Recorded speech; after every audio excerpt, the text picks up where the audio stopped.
Welcome back, Americans. Hugh Hewitt, pleased to welcome back to the program now the Speaker of the United States House of Representatives, Paul Ryan. Speaker Ryan, welcome back. Always good to talk to you. Hugh, how are you doing? Good to be with you. I am great, and I am better now that A Better Way is out and beginning to roll out, especially the national security component. And I was looking at a speech you gave to the Claremont Institute when you got the Churchill Award for Statesmanship a few years ago, in which you said, quote, yeah. It is. And I it's 4 years. Keep that Churchill Bus in my office. Oh, well, we got one in Washington. Good. We got one Churchill Bus. If there is such a thing, you said, as an unforgivable sin in politics, for Churchill, that sin was the refusal to tell the people the facts they need in order to act against an impending threat. Is that what this rollout is about? It is. It is. We know that this new Obama foreign policy concept, leading from behind, can now be declared an unambiguous failure. It is making us unprepared. It is reducing our military capability and strength. It is confusing our allies and incentivizing our adversaries. And all that does is tempt fate. So we are saying we've got to reset our system. We've got to restructure and reaffirm our foreign policy, in particular our military policy, if we want to prevent these problems on the horizon from getting out of control.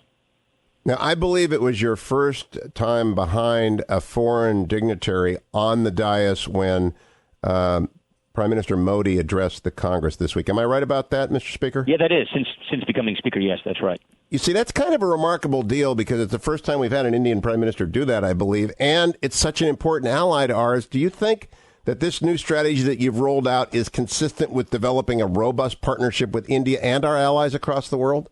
I do. I think India in particular, and specifically under Modi's leadership, and he and I discussed this at great length yesterday, have a great potential for the future, particularly with the seas in the Pacific and in the Indian Ocean, making sure that we help police the global commons and international order, namely China building, runways on islands in contested areas. I think the new Indian government is going to be a great ally for ours. And we have better security cooperation with them. That's one thing that we need to nurture and grow. And those of us who are fans of Modi, he's a conservative who embraces free enterprise. He's bringing needed reform to the country. That's the kind of an alliance that we need to forge and build upon.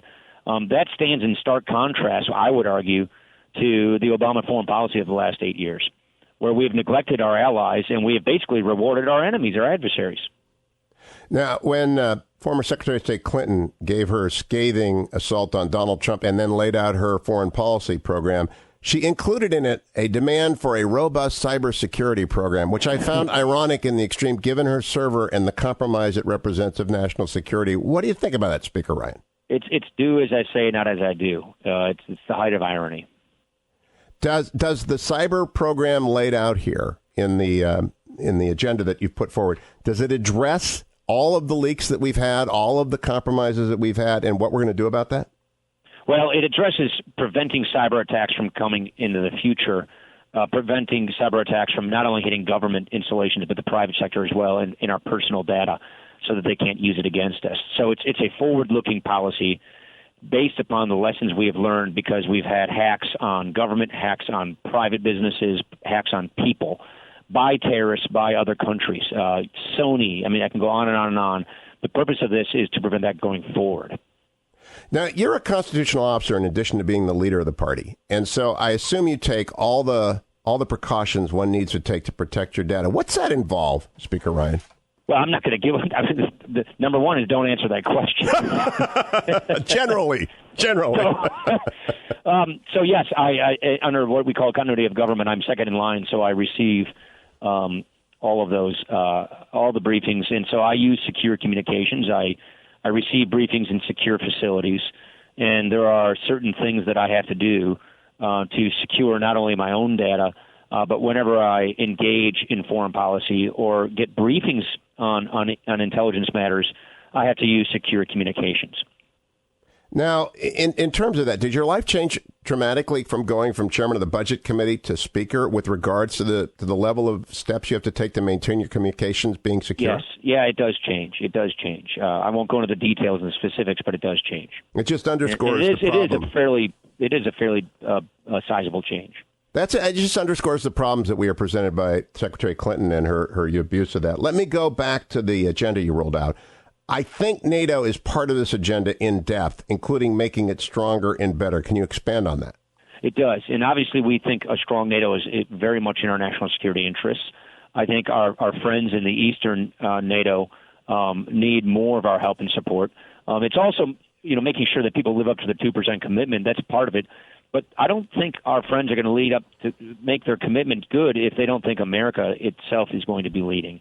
So I think a stronger NATO, where we're all living up to our commitments, theirs is 2% minimum, and where we actually have a bigger presence. General Breedlove just finished his tour as NATO commander. I met with General Breedlove in Germany in one of those kind of secure facilities I just described, going through the status of NATO forces, going through the status of our preparedness for threats in Eastern NATO, and we've got our work cut out for us. I would simply say that the administration has not done what they need to do, and we do not have the kind of military posture we have for ourselves and for our allies to keep NATO where it needs to be given the current threats that it's facing.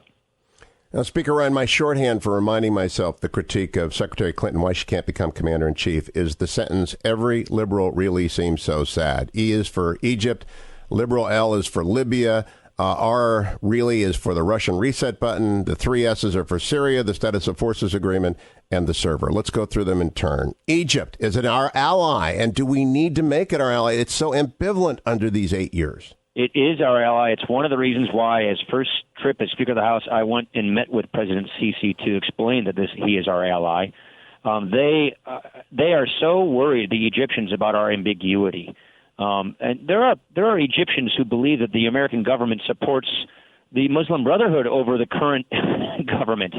So, I met with their parliamentarians, I met with their speaker, I met with the president of Egypt, El-Sisi himself, to reaffirm our mutual interests, our mutual security interests, and that they are, in fact, our ally. Every liberal really seems so sad. The L in liberal is for Libya. And this is, I already talked about this with Ed Royce, it's a sinkhole and it's an ISIS nest. It's a ISIS nest, it's a sinkhole, and it's part and parcel of the Clinton architecture of the foreign policy of the Obama administration. It is now really the magnet for ISIS. It is the magnet for terrorism. And it is just as you describe it. But why this matters to us, people are thinking, why do I care about Libya, people listening? Because in Libya, ISIS is mounting. They are building, they are recruiting, they are getting money, they are getting weapons, and then they're planning to coordinate attacks out from there. That's why it matters to us.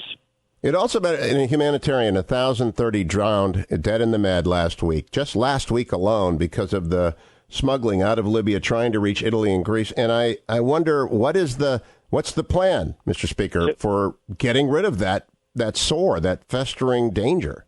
So that is a picture into the window of the destabilization that Leading Behind gave us, which is humanitarian crises where you have migrants, where you have refugees coming from Libya, coming from Syria into Europe, where Europe is now facing the greatest refugee problem since World War II.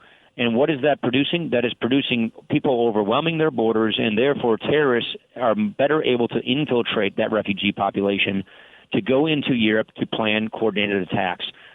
Take a look at the Paris shooting. Take a look at the fact that right now the Europeans are playing catch-up on this. So not only are you destabilizing these countries themselves, people are leaving these countries in droves. You're creating a refugee crisis, and that kind of chaos breeds terror. Talking with Speaker Ryan about the rollout of the national security component of the agenda, A Better Way. Every liberal really seems so sad. The R in really means Russia reset. I am looking at page 13 of your agenda. You call this out. The Obama administration's ill-considered reset with Moscow has manifestly failed. So what did the Republicans propose to do about it, Speaker Ryan? First of all, don't be naive about Russia. And I think the Obama administration was chronically naive. Number one, they gave up missile defense, undercutting our allies in the Czech Republic and in Poland for what? For nothing. The week Vladimir Putin invaded Ukraine after the Olympics was the same week that Barack Obama sent us a budget gutting our military. They saw America retreating. They saw America neglecting its allies, and so they decided to take territory. The Russians will keep pushing and pushing against other democracies unless they think that these democracies and their allies are standing up for themselves, and we have not shown that. And the three S's seem so sad. Syria, the status of forces agreement, and the server. Let's take Syria and the status of forces agreement at the same time. They're inextricably connected. Yeah. What are we going to do about this? On the eastern side in Iraq, by bumbling the status of forces agreement and pulling out and not leaving any kind of residual force, which would have helped the Iraqi government maintain some cohesion, prevent sectarianism, you basically had a huge void occur. The government more or less collapsed from a capability standpoint, creating a vacuum that then ISIS filled, taking over oil fields, cities, banks, having territory, money so they can plan their attacks. Syria, the president of the United States drew a red line.